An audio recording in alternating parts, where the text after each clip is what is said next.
Well, welcome for another Sila Sunday, Sila celebration. And so we'll be reciting the precepts to begin with, and we'll just do 5 precepts today. And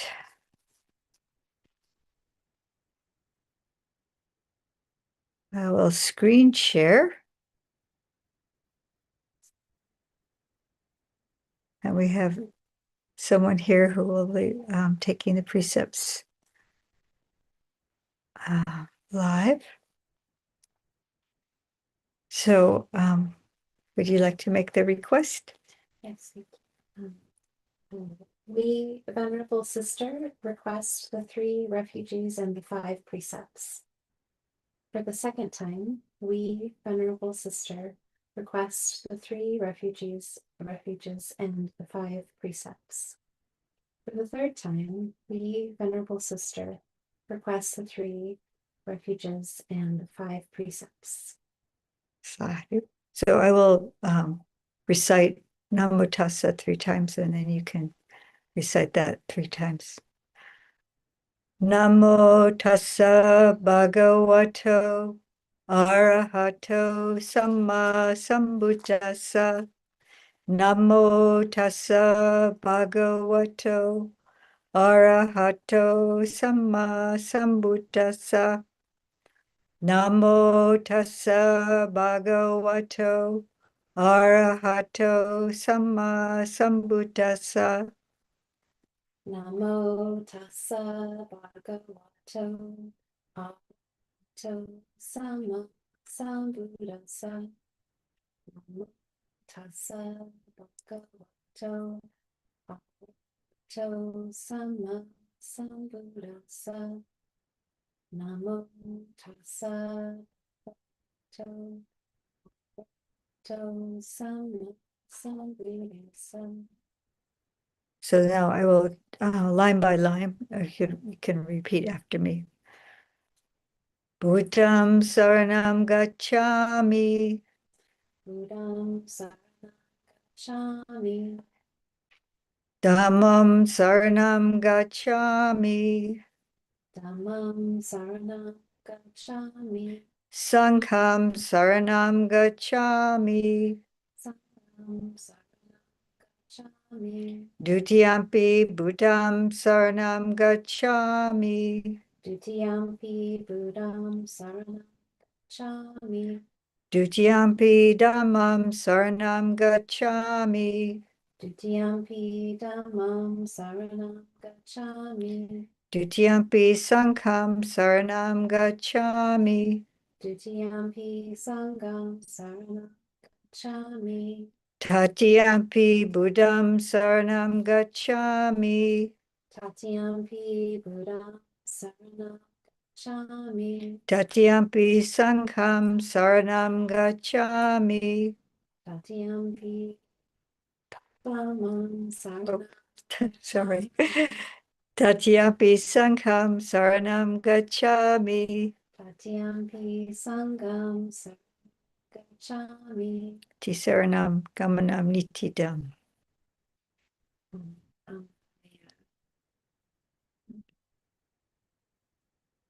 So if you could recite the precepts line by line, but I'll just do the Pali and then you do the Pali and the English.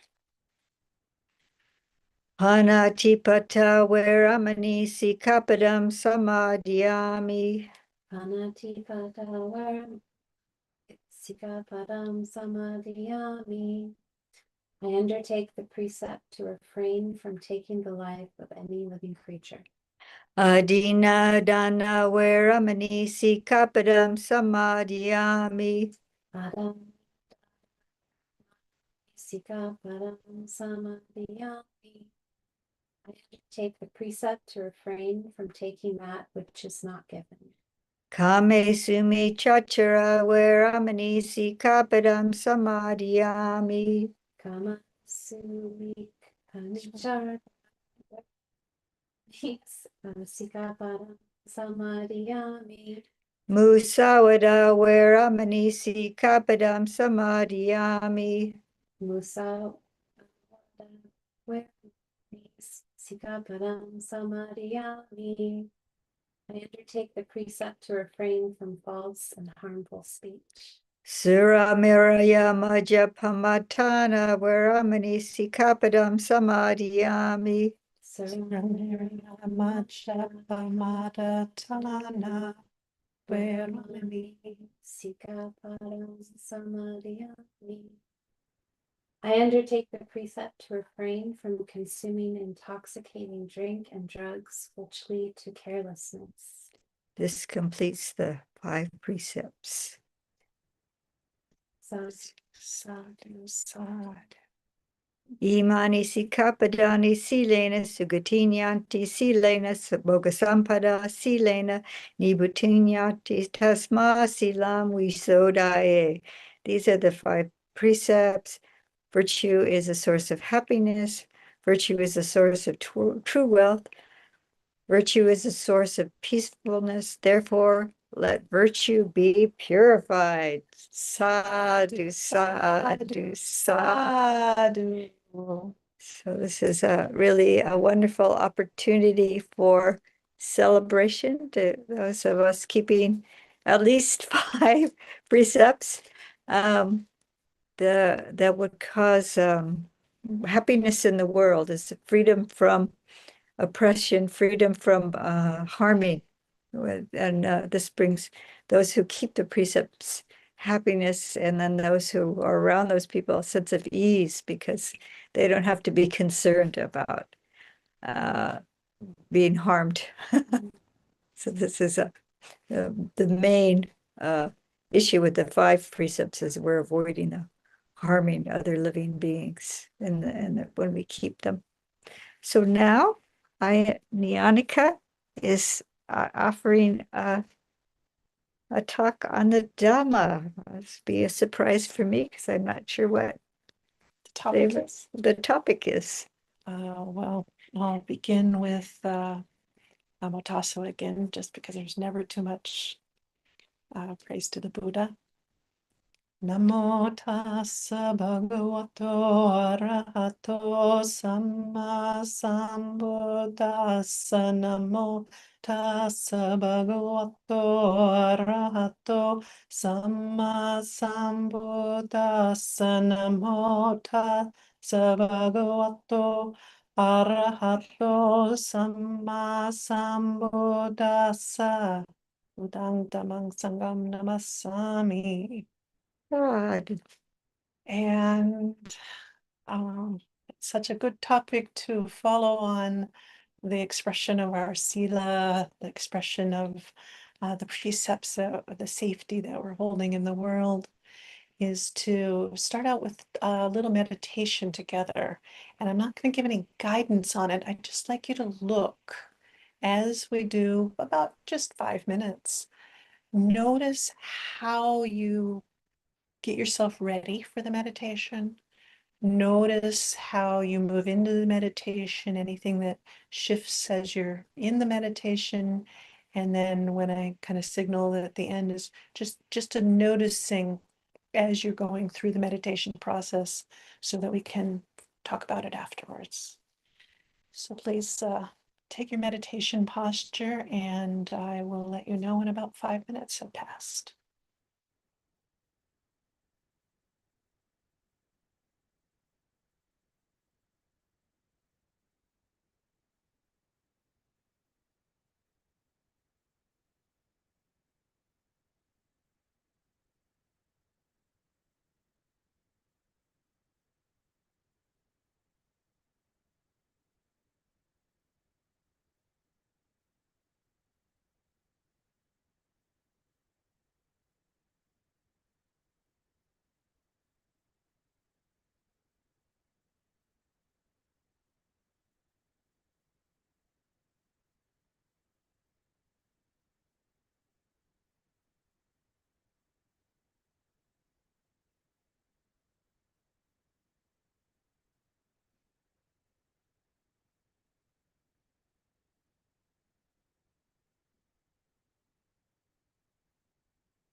Noticing what you're doing about midway in the meditation.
Noticing as we're nearing the end of the meditation.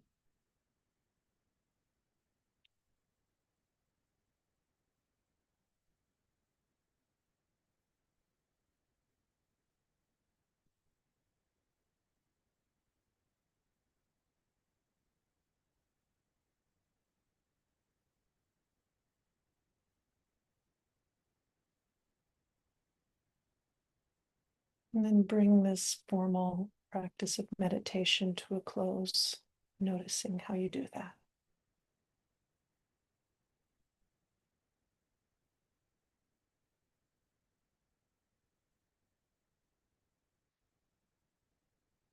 It's kind of sweet just to take those 5 minutes together. I'll see if I can bring my voice back up because I notice that's something. So what I'm curious about and what I'd like to explore today is, oh, so we had the screen sharing the whole time, that's fine. That's her. Is if you can just express, if you're willing to express it, what are you doing as you enter meditation? Anyone in the room, anyone who joins online, just kind of give a little description of what you're doing as you set up for and enter meditation. Do you want to? Yeah, happy to share. I was following my breath kind of deeply into my body and to stay focused on where my breath was going or where it might be stopping. And forgiving my mind Yeah. for wandering quite frequently, just And how at the very onset of the meditation, did you immediately make that connection with the breath and begin following it? Because you knew it was just a 5-minute meditation. I just immediately, it was kind of a deep breath in and just trying to follow it. Lovely, lovely. Are you?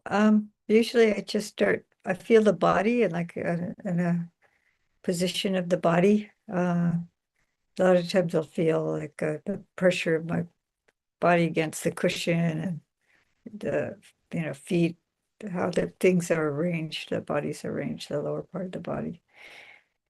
And I just it was a 5-minute, so we're just kind of a quick Yep. from the bottom up feeling. I often check my shoulders because they're often out of alignment, and then it just kind of automatically go to the breath. And then just aware of thoughts about the conversation we just had prior to, things that memory comes up, and just letting it go, letting it pass, because back to the breath, Okay. just aware of the feeling of the in and out breathing. Yeah. Okay. So yeah, I think all three of us that are in the room today went to the breath. For me, the starting, I'm noticing, the surface below me, how I'm situated on the cushion right now. I kind of do a pulling up on the lower part of the spine and letting it relax, the middle part of the spine, the back of my neck, and a relaxing. I kind of check the diaphragms. We're used to knowing about the one that's in the middle here between the upper and lower parts of the torso, but also the pelvic floor and the roof of my mouth, my tongue. I check to see, I feel a lot of, glue the tongue to places in the mouth or tighten the jaw. If I pay attention to my tongue, then that helps me to set up. So I actually have a fairly long, like, where am I constricted? Where am I contracted? And then noticing, and often it'll just relax. And if it doesn't, then I kind of take a noticing and know that, well, the meditation will do its work. This is a good starting point. This is how it is. And then turning to the breath, like both of you said, it's almost like there's the breath, and so you're with it to begin. And then, I have this sense of I have to be aware of time. I only have 5 minutes here. better watch the clock. So then I'm curious about anything. I think you both kind of already mentioned the in the middle. One of you said forgiving the mind for wandering, and the other just aware of and letting it go. Anything more to add to? It's such a short period of time. It's Well, yeah. I'll open it up to like general practice. This was just to remind us. So yes, anything that comes up in a general way that you do for your meditation practice. For me, that would be a continual recalling of awareness to my object of meditation.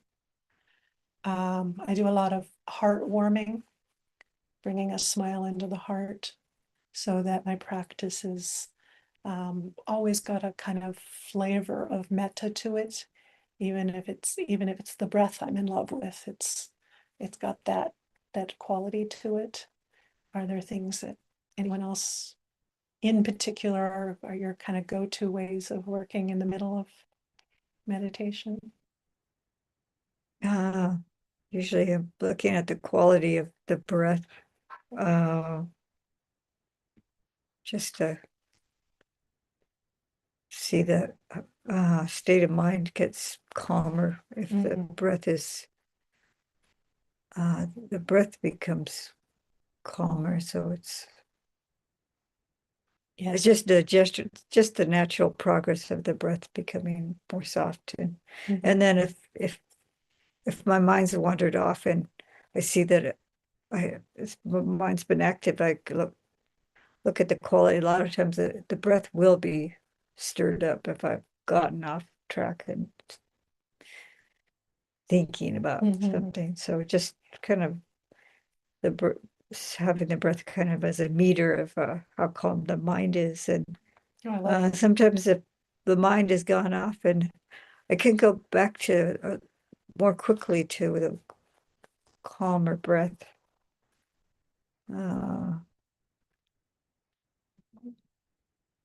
Anything different, or I mean, it might be the same, or might have a particular nuance that's yours. I think where I'm at in my practice, I end up having a lot of dialogue, I suppose, with my mind. So it's there is forgiveness, like, and then there's also it's kind of funny, but I thank my mind for working so hard to try to remember Gratitude. not Yeah. letting me forget the things I need to do. And then I will tell my mind that it's allowed to go on a break right now. Like it's allowed to take a little vacation. Mhm. So, that's Allowance. Yeah. Yeah. And we might get to the closing part of meditation later, but the beginning and middle were kind of really where I want to come today. I think for myself, I would add that I do this returning to relaxation. So if I notice a constriction that's coming up, or if I'm leaving, when it's my breath that's the object, if I'm leaving the breath as an object, there's usually a pulling away. Sometimes I notice that when I'm 20 sentences into the distraction, and sometimes I notice it not during a 5-minute one, but I'm talking about in general. But sometimes I notice it right as that it's pulling away, and there isn't even yet a verbal formation or a real tangible tightening. There's this, when the attention's clear enough, there's a subtle, I'm moving off of the breath. I'm losing intimacy with my meditation object. And so this relaxed return, like I call it a gentle curiosity about and then a coming back in this relaxed welcoming without attachment, like, oh, okay, this is arising. Can I soften? Yes, no, maybe. And whatever the answer is, whether it softens or not, just like, oh, okay, that's happening here, or that's happening in my forehead or in my thought. And my mind is getting a little tight, a little attached elsewhere. And so then gently, gently coming back into the practice. I say, well, what does this have to do with anything? This is a Sila celebration. No, I was just, I guess I just don't have so much verbal formation. It's just kind of, I don't know, the mind is, yeah, Yeah, oh yeah, yeah. And this is going to vary from person to person, which Yeah. is why we have like an exploration of our unique experience of mhm, what do I do to help set myself up for the practice? What do I do to keep myself with the practice in a way that's sustaining? And the other thing I do is I notice the joy, during the sit, and I notice if I'm going after the joy, or if I'm just able to appreciate and be with, or, just kind of what is my relationship with my meditation right now? And the reason I bring this up is, we talk about how Sila impacts our meditation practice. And I'd like to also say that our meditation practice impacts our Sila, our the way that we hold the precepts in an interactive social way in the world. And so I would suspect that each of us, if we look at those things that we're doing, the forgiveness, the using the breath as a meter, I love that. So um, you know, seeing the state of the mind and how it's varied by, for me, it's the tensions in the body. I heard another person say the qualities of the breath. Those are the same and different. They're the same except for the differences. Um, this quality of curiosity, the warmth of the heart, the intentionality. I heard kind of us not using that word exactly, but the intentionality of the showing up. So what I'd like to suggest is that as we go through our days and interact with ourselves and people and the world around us, whether it's, the preparation of food, the going to the grocery, the running errands, the care of the backyard, the um, um, children's reports, listening, watching something, all of it, all of it. reports, emails, everything. Can we show up to these experiences with this same quality of care that we give to our meditation practice? You know, for me, can I make those adjustments that help me to feel upright, stable, but relaxed? So a sustainable position for the conversation I'm about to have. I've actually practiced that a couple of times very conscientiously in the last week of, okay, here is this conversation. What can I do to soften and show up, warm the heart, to, you know, reach out with the kindness in my physiology? And when am I completely kind of in a constricted way that, you know, my tips and tricks for entering meditation just don't seem to be working? And I definitely had a couple of those experiences. This morning I was having a kind of rough time, and just noticing that, oh, okay, I'm not softening in the way that I would like to soften. I'm not showing up and getting that kind of deer in the headlights kind of look in my appearance, because I don't have that same heart connection that I want to bring online in my meditation, and could be so, oh, so appropriate in my conversations, in my answering emails, in my tidying, in my self-care, and, you know, everything from doing the laundry or taking a shower to, you know, writing up a new report for the website. How am I showing up? Does it have this gentle curiosity? Does it have this warm heart? Does it have a steady stability that's, you know, got the capacity to move, but also no need to move if I've become settled? Now, I think maybe it was before we started, you know, this talk about, you know, how long we were sitting and how long it took us to get into this. Was a conversation before we started recording, and that sense of building up to. And it's like we need to give ourselves permission to do that in our interactions in the world too. It's like, oh, this is a practice. You know, we take these 5 precepts, and the phrase at the end is, this is a practice. This is, you know, I'm committing to practicing with this. It's a training to be observed. And that's the same way that we're doing with our meditation practice. And it's the same way that we're doing with all of our interactions in the world. So, you know, sometimes people say, oh, meditation, it's just this selfish thing. No, no, it is the where we get to cultivate this keen awareness, this warm heart, this quality of attention, this ability to show up, the patience to be with, the forgiving nature, the ability to take a breath. It's where we can have the permission to say, oh, it's not going as well. I'm going to return and try again. It is really a kind of intimacy that's wholesome, deeply, deeply wholesome. And when we start to cultivate that, we can also cultivate the very same thing in our relationships, in our interactions, in our work, in our play, in our quiet time, in our busy time.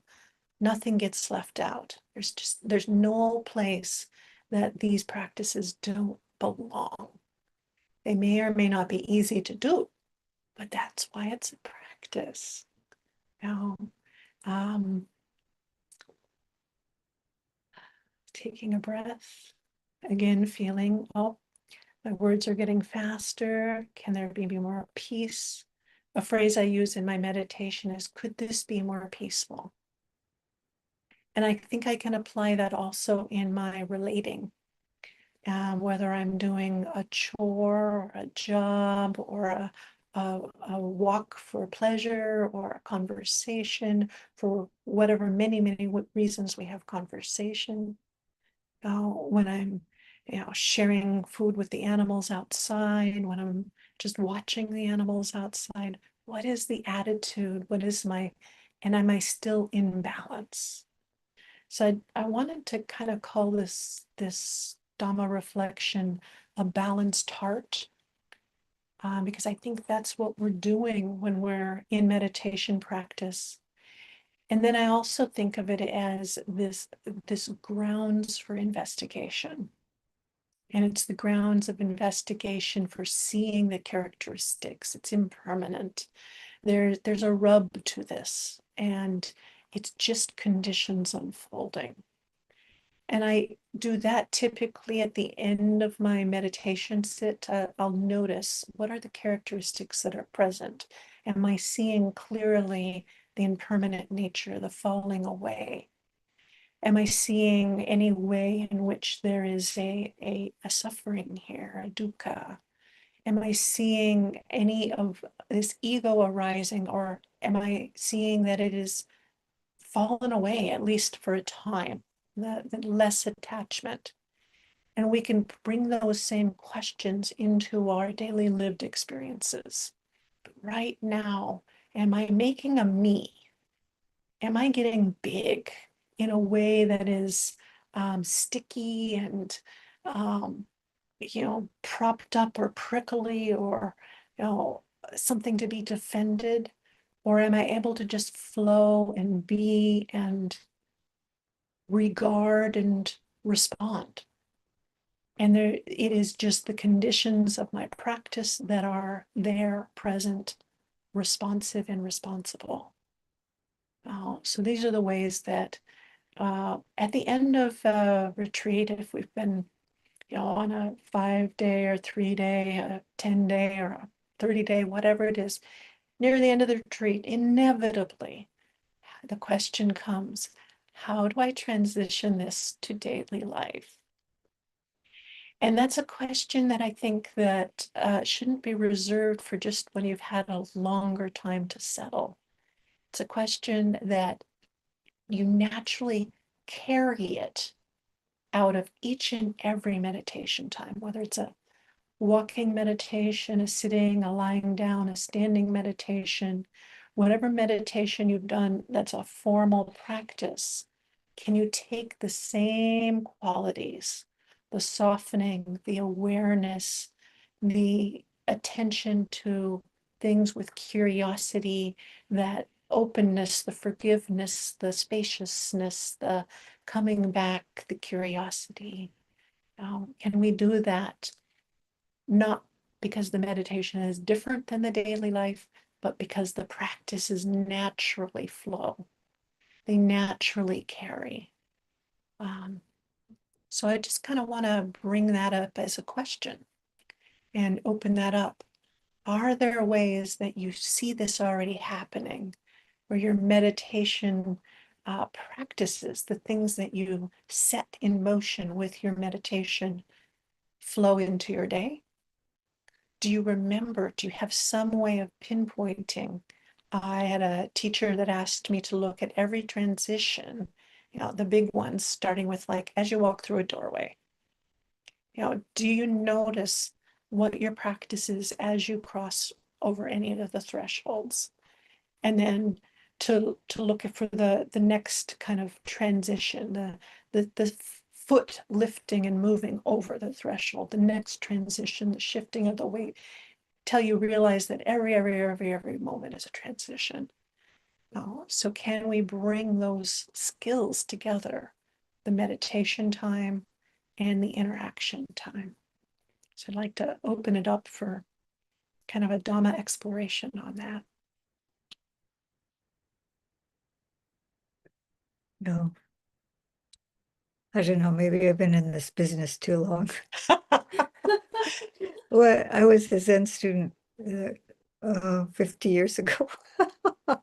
And so I remember that when I was washing the dishes mindfully, I had, being a young person, I remember dishes were like a chore, it was something you had to do, and it then had an unpleasant flavor to it. But then Mhm. when I started doing the Zen practice and I was mindful of what I was doing and the water flowing and just bringing my mindful attention to all my activities. Mhm. But there was this moment when I went, this isn't painful anymore. I'm just doing it. I'm just washing the dishes. I'm just feeling my feet on the floor. This is the thing, is that feeling my feet on the floor, feeling the posture of my body, so it's kind of more tactile, Mhm. but also the sound of the water and things like that. And then it was actually enjoyable. And then I think when we're not engaged with other people, like sweeping the floor or washing the dishes, or if you're off on a walk by yourself, feeling the, feet as you're moving. And that's a time for me anyway, that when I'm like, I'm aware of my mind, and I'm aware if I have like some negative thoughts coming up or whatever, and then I bring my attention to that kind of disturbance in the present moment, and then the feeling of it, like, or walking around the neighborhood and seeing something that's something desirable or something like that, and feeling that longing in the heart, so I'm not only just aware of the physical uh movement throughout the day. So the whole day can be a meditation where Mhm. we see how there's a version or the pulling of wanting something, and then when the challenge is when we're directly interacting with other people, but also if we're throughout the day getting in touch with what's arising in the heart and the feelings and the tugs and the pulls and the pushes, then I can feel if I'm starting to get irritated or wanting the person to be in a particular way or whatever it is. It's that uh, to be able to bring my attention to that. Mhm. It is more because we get more tangled, I think, Tangled. when we're interacting with other people. It's harder, but to see or to see the ego rising or so, but it does. I get these little okay, like Yep. so there is this awareness to have that kind of awareness of when, like, there's Sila of body, speech, and mind. So the Sila of the mind is starting to get a little bit awry, and the greed or wanting to control or whatever is coming up, and ego is coming up or whatever. So it's like, so that awareness of our how we're going in the right or wrong direction, I think. Mhm. Yeah. Yeah. You said the disturbance in the present moment and it's noticing that and the first signs of it, and or wherever I pick it up, at whatever point I pick it up. But for me, noticing that constriction, contraction, smallification, tightening, and it's like, oh, okay, that's not how I would be doing meditation. And this too, if I want to be in this relationship or this room relationship or this relationship with the dishes or we have a nice fly that I don't know how, you feel like it's almost winter, but it's a big old fly. And I'm like, oh, you're inside because it's so rainy outside, right? I don't want to put you out right now, but that oh, fly in the house. And noticing those moments of contraction and oh, can this be more peaceful? Can this soften? So, do you have anything to? Yes, thank you. I think probably, yeah, the most entanglement. You might speak up a little. Entanglement that, It's yeah. like, is when I'm communicating with other people for work, and have a few ways that I do body scans and will try to pay attention. Like when you notice your breath change or the speed of your speech and all of that. One of the things I like to tell myself when I start to feel if I'm holding mindfulness well, and tell myself that I have the freedom to relax, and I give myself a permission to relax, and that brings me back much closer to center, and then I can start to like try to let go of this whatever is it. I think it's like a controlling thing that happens when I'm starting to lean in and I'm like becoming smaller. Yeah. Yeah. I'm like, hold on a minute. Yeah, I think that leaning is a good indicator. I'm leaning in and small, or leaning, pushing away, or yeah, or I'll just do it mentally, the zone out. Yes. That's another one that it's like, oh, okay, yeah, not holding this moment. I'm not, a disturbance in the present moment has happened because I've gone off. Mhm. So you're using mindfulness. I'm just trying to recap in case that was it throughout the day, and you're aware of the entanglement with other people, and then you have a certain cues that help you Yes. stay mindful of what's going on. And we're talking about the leaning in or the contracting or the, I don't know if I got it all, but That's correct. Yes. Yes. Yeah. That's it. yeah. So I think that the physical cues Mhm. are really helpful. Mhm. Yeah. Because the tightening or or I feel there's a certain when I see that longing also, you can Longing. feel Yeah. it's a kind of a feeling in the heart of, I don't know, it is good to, Yeah. I can't describe it. I just can't, but I'm aware of it, but it's just like wanting to grasp, wanting to, Mhm. uh, uh, and it's okay. I tell myself, is it, if I'm getting irritated or feeling the longing or whatever, is this helpful right now? Is this going to help me or anyone else? Or just a word as a monastic, just calling it, that feeling is longing. Yeah. And that it's not a wholesome state, it's not, for a monastic particularly to have that. So and then I think there's the acknowledging that it's happening, and once we've acknowledged it, then we don't have to hang on to it. So it's like we can let more. Mhm. It's not like we're trying to deny it or squish it or push it away, but like if I say, oh, there it is, it loses its power. Even Yeah. I don't have to be captivated by the annoyance or the longing or something like that. Then once I've acknowledged it, and you said something about forgiving yourself too. I Yeah, need to that's do that often. Uh-huh. a Yeah, beautiful practice. Yeah. yeah. It's like, oh, I yeah, that's a forgiving, and giving and forgiving and giving it up. Acknowledging, forgiving, and giving up. Yeah.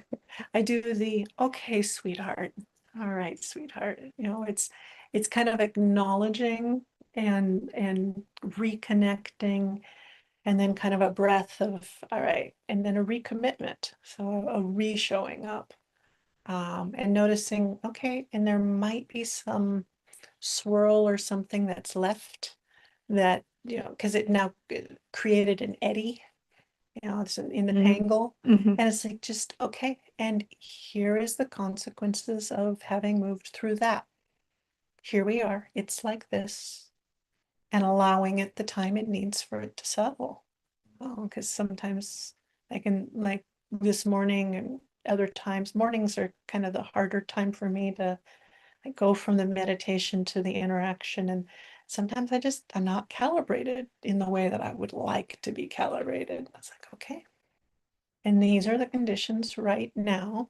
You don't seem to be able to disentangle so beautifully at this moment. You know, it's not just unraveling, but the intention is there. I don't usually call it forgiveness. It's the acknowledging with that sweet curiosity. So without judgment. So without judgment, it's like there's nothing to forgive because I'm not judging you. It's like this. You're tight. You're entangled. Take a breath. Get your eyes back in your head. Settle down. Oh, now let the belly soften again. You know, or the pelvic floor is all tight, but the roof of my mouth is squishing down. Okay, it's not going to soften right now, but I acknowledge it's like this. And then just coming back to the interaction or the email or the meditation, the object. Something about longing, and it reminded me of noticing interactions. I feel such a strong urge for, I think, for another person to like, suppose, come along with me or share an idea, and we certainly do not necessarily, yeah. Right. And then They don't agree with your idea, so they don't share your view. Yeah. Yeah. exactly. And then what I times come to realize, I think, is that I'm sensing within myself this urge for growth, and that doesn't have to be with that other person necessarily, that it's so I get inwardly focused when I'm feeling that really strong, like, come with me, let's let's get on board. So, Yeah. Yeah. So you're talking about when there's a longing for another to go along with what's so exciting for you, and they're not. And then it's like, did you lose balance in the middle of that? And if you did, you can call yourself back and come back into, oh, this is what I'm caring for. And the intention can remain, the direction can remain, but I'm not pulled off balance because the person I thought was going to be hand in hand with me isn't. I'm not pulled off balance. It's not one of those, I don't know if anyone ever played that game, is it Red Rover? You know, oh, this running and breaking of arms and things. Strange childhood games. I don't know why we inflict, but that's what we do with our interactions so often. It's like our crack the whip. You have to come along with me. And it's like, can we just let go and see if we can move that way together, as opposed to controlling. Definitely, I've had a whole lot of that controlling, both longing and pushing. And when I realize I'm doing either of those energies, that I'm off of the balance point. I'm no longer soft. I'm no longer in the present moment. I have gone after what I want it to be as opposed to what it is. And that brings me to the end of our meditation time. You know, that looking back on it, and that the sense of what have I learned or experienced in this time of practice. And that's something I think, you know, the Buddha told Rahula, look before, look during, look after, for our activities, our intentions, the actions we do, and then what happens after is it for well-being or harm? And I think we can do that same thing. We kind of, a lot of meditation practices built that checking in at the end, maybe sharing the merits, some sort of transition. And there can be seeing the fading away of whatever the meditation was, and then often there'll be the coming back online of the me, the stronger association of it's now me going into my day. And if we can start to check that even throughout the day, am I still in the gratitude and the sharing of merits? Or am I now in the arising of me doing this that wants that? And that's something that I also feel can be really skillful to, break down that barrier of meditation and mindfulness, that they can have emerging. Course, the conditions for sitting still. We're going to go a lot deeper, or have the capacity to go a lot deeper. But that sense of steadiness and warm-heartedness and balance of heart can be in it all.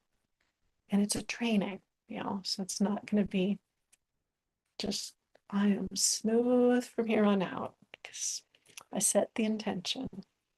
It's going to be a continual coming back to. Any comments? Oh, I was just thinking about how there's this thing called consensual reality, and that you want the consent of other people, like the consensus or the consensual. That my idea, like you were talking about, and this is relating to the sense of me and mine, and that sense of self rising up, and how if somebody doesn't agree with us, and you're talking about what was more important was your inner growth, and then that's the growth is to be able to say, yes, what is important to me is one thing, and how other people see things is something else. So then I might check myself too. So that's a thing, because then it feels like we're on unstable ground if people aren't agreeing with our view or whatever. And so we have to check, okay, well, for myself, for now, this is my view, and this is what's important. And there are things that, like you're saying, is it harmful or beneficial? Some things we can't really, we shouldn't be arguing or questioning, Yeah. because But what is the state of the body and heart as we're doing it? well, that's another thing. But no, I mean, as far as to be really solid in what's important, and maybe just have really establish yourself in like really what's the bottom line. The bottom line is here that I'm going to be an honest person. I'm going to keep those 5 precepts. This is maybe the bottom, and if somebody's challenging that, like, oh, well, we should fidget with this, and we should, we should try to worm around this one and finagle that, and then you have a very strong, so the other things, I think there's other things we can say, oh, maybe I'll consider that, but I think the direction we want to go in our life and what's important to us, just really have our really strong priorities, and not waver from those. Right. I mean, the Buddha says that I hold these precepts and I speak on holding these precepts.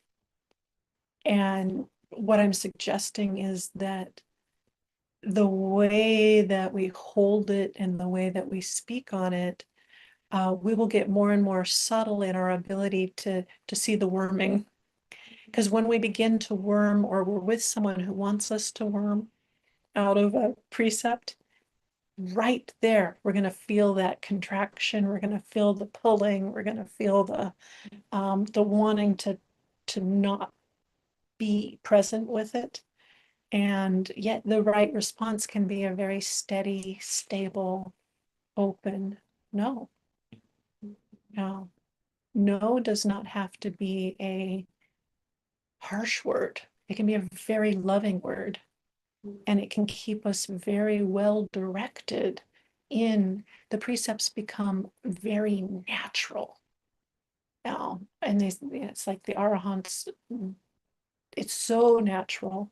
Do you remember the phrase? Well, the natural behavior of a Of Sotapanna Sotapanna. is the 5 precepts. Mhm. The natural behavior of an Arahant is the 8 precepts. And then the Buddha was recommending, like, periodically for everyone to take 8 precepts, like on the fortnight, on the new moon and the full moon, to keep those, because this is the natural behavior of an Arahant. So you can keep it, or for when people go on retreat and they keep like the 8 precepts on during the retreat time. Mhm. So, so the Arahant would never break any of the 8. And the Sotapanna, I mean, like sometimes accidentally, you might accidentally kill a Right. insect. Then there's an immediate acknowledgement. Yeah, and it would be more accidental than intentional. Yeah. Or that what you said wasn't exactly true, and you realize it, And then you go, then you try to remedy it, like, oh, yeah, that detail wasn't quite right, or mhm. so they would intentionally break any of the 5. Wouldn't cross their mind to want to break any of the 5 precepts. So, Mhm. but yeah, so that was just using those for example. But so for your own heart, what you're really is important to you, what your value, uh, you don't have to waver from that. But then also to acknowledge, yes, these other people have a different idea about things. Mhm. It's not that important to them. And yeah, but it doesn't devalue it for yourself. No, and it's a real sense of it's like this. This is the nature of the people I'm with and the relationships that they're having with their own Sila. It's like this. I'm not closing my heart to them, but I am standing steady and balanced and warm in my own behaviors.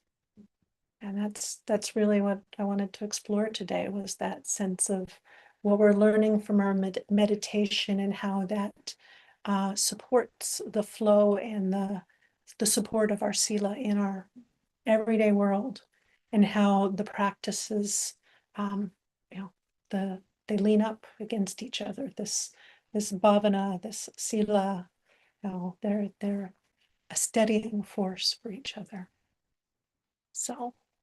Okay, well, thank you so much for this exploration. Sadhu, sadhu, sadhu. And So we're at the top of the hour, so we can pay respects to the triple jib.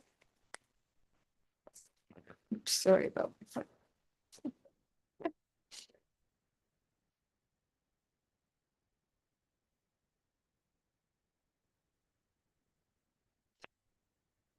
Araham Samma Sambuddho Bhagava Buddham Bhagavantam Abhivademi Swakato Bhagavata Dhammo Dhammam Namasami Supatipanno Bhagavato Sawaka Sangho Sangham Namami.